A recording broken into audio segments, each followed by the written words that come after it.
Hello everyone, welcome to our class. आज के इस क्लास में हम डिस्कस करने वाले हैं इन्वायरमेंटल इंजीनियरिंग के बारे में। एंड इन्वायरमेंटल इंजीनियरिंग में हमारा टॉपिक क्या है?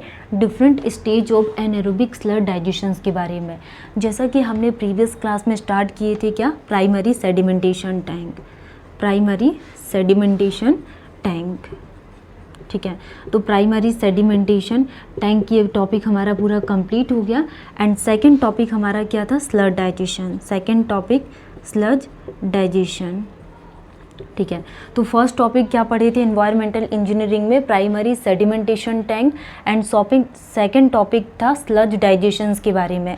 तो आज के इस क्लास में हम different stages of anaerobic sludge digestions के बारे में पढ़ेंगे। तो स्लज डाइजेशंस में क्या पढ़े थे? First is the aerobic digestions, aerobic digestion. And second क्या जाएगा? एनएरोबिक, एनएरोबिक डाइजेशन, ठीक है। तो स्लज डाइजेशंस में दो प्रोसेस होती है, aerobic digestions and second process होती है क्या? Anaerobic digestions. तो दोनों को ही हमने डिटेल्स में समझे थे। अब हम इस एनएरोबिक डाइजेशंस आगे कंप्लीट करेंगे।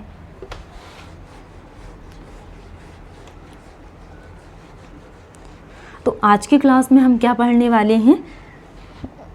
Different stage of anaerobic sludge digestions, कि एनाएरोबिक स्लर डाइजेशंस के लिए डिफरेंट स्टेज क्या होती है। तो स्लर डाइजेशंस में हमने क्या डिस्कस किए थे? इसकी दो प्रोसेस होती है, first is the aerobic sludge digestions and second is the anaerobic sludge digestions. अब एनाएरोबिक स्लर डाइजेशंस के लिए कितने फॉर्मेशंस होते हैं एंड इसकी पीएच रेंज क्या होती है? तो first is the acid fermentation, acid fermentation. और एसिड फर्मेंटेशन को ही क्या बोला जाता है? फॉर्मेशन। एसिड फर्मेंटेशन और इसी को ही क्या बोला जाता है? Formation. Fermentation and formation. And second is the acid regression, acid regression, ठीक है। एसिड फर्मेंटेशन या formation and second is the acid regression and third is the alkaline, alkaline. और एल्केलाइन को ही alkaline fermentation, alkaline fermentation and इसी को ही क्या बोला जाता है? फॉर्मेशन। एल्केलाइन फर्मेंटेशन एंड इसको ही क्या बोला जाता है? फॉर्मेशन, फर्मेंटेशन या फिर फॉर्मेशन। अब हम यहाँ पे इसकी पीएच रेंज के लिए बात करेंगे। Different stage of anaerobic sludge digestions में एसिड फर्मेंटेशन या फॉर्मेशन, इसकी पीएच रेंज कितनी होती है? PH is less than 6। PH is less than क्या होगा? 6। एसिड फर्मेंटेशन या फॉर्मेशन व्हेन पीएच वैल्यू क्या होगी? PH is less than 6। And acid regression के लिए पीएच वैल्यू कितनी होती है? PH is greater than 6.8, 6.8। तो एसिड रिग्रेशंस के लिए पीएच रेंज कितनी होती है? PH is greater than 6.8 and acid carbonates are formed, acid carbonates are formed, acid carbonates are formed. Acid regressions के लिए पीएच वैल्यू कितनी होती है? PH is greater than 6.8 and acid fermentation या फॉर्मेशंस के लिए pH is less than 6 and alkaline fermentation या formations की पीएच रेंज कितनी होती है? 7 to 7.5। PH is greater than 7 to 7.5। Alkaline fermentation या फॉर्मेशन, तो जो एल्केलाइन फर्मेंटेशन है इसकी पीएच रेंज कितनी होती है? Greater than 7 to 7.5। ओके, तो different stage of anaerobic sludge digestion, acid fermentation या formations pH is less than 6 and acid regressions pH is greater than 6.8 and acid carbonates are formed. और alkaline fermentation या formations के लिए pH range कितनी होती है? Greater than 7 to 7.5। ये सारी ही प्रोसेस हम किस में यूज़ करते हैं? एनाएरोबिक डाइजेशंस में। नेक्स्ट हम बात करेंगे methane to formation, methane of formation.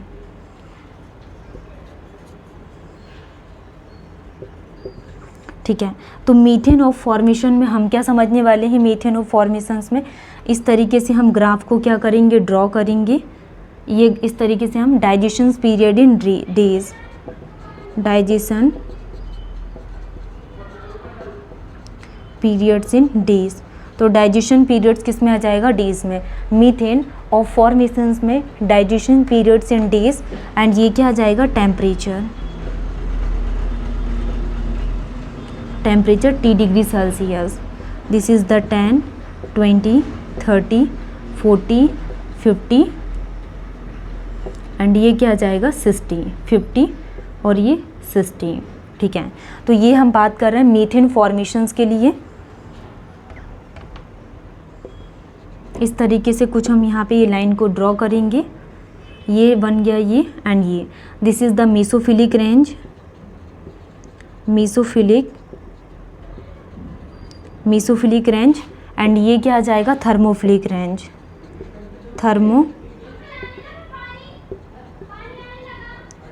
तो मेसोफिलिक रेंज क्या होती है, बैक्टीरिया सरवाइव तो करेंगे,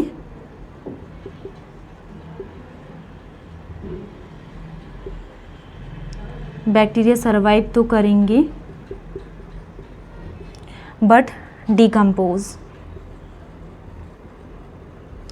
ठीक है। और थर्मोफिलिक रेंज क्या होगा, बैक्टीरिया सरवाइव नहीं कर पाएंगे।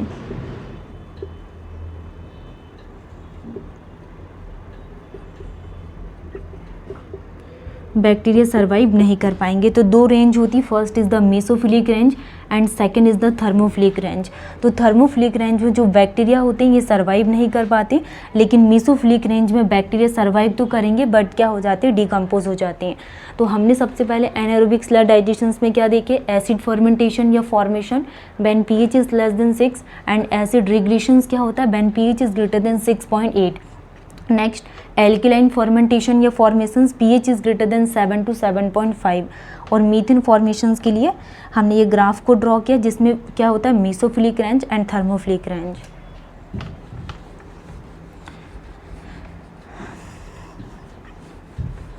नेक्स्ट हम डिस्कस करने वाले हैं factors affecting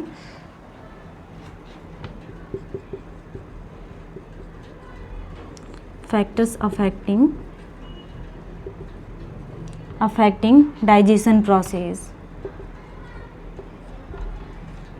factors affecting digestion process anaerobically। तो जो फैक्टर्स है जो एनारोबिकली क्या करेंगे, इसको क्या फैक्टर्स अफेक्ट करेंगे, फैक्टर्स अफेक्टिंग एनारोबिकली। तो इसमें कौन कौन सी प्रोसेस होती है, first is the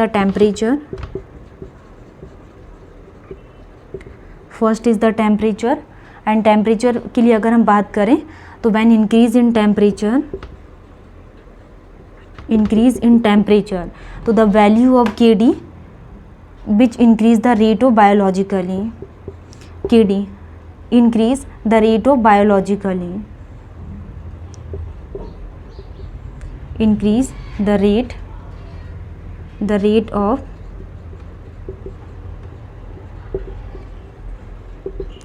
of biologically activity, ठीक है, temperature. And next the optimum range of pH,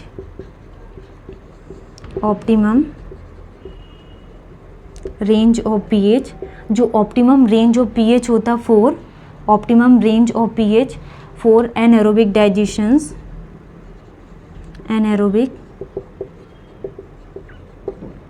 anaerobic digestions के लिए 6.5 टू कितना होता है 7.5। तो 6.5 से 7.5 के बीच में होती है the optimum range of pH for anaerobic digestion 6.5 to 7.5। Next हम बात करेंगे स्लर डाइजेशंस के लिए कि स्लज डाइजेस्टर क्या होता है। ओके तो अब अभी हमने क्या देखा कि different stage of anaerobic sludge digestions में एसिड फर्मेंटेशन या formations, acid regressions, alkaline fermentation, pH 7 to 7.5 and methane formations, and कौन कौन से फैक्टर्स अफेक्ट करते हैं जैसे कि टेम्परेचर। तो टेम्परेचर की जो ऑप्टिमम रेंज ऑफ pH है एनारोबिक डाइजेशंस वो 6.5 to 7.5। नेक्स्ट क्लास में हम स्लर डाइजेशंस के बारे में पढ़ेंगे। Thank you.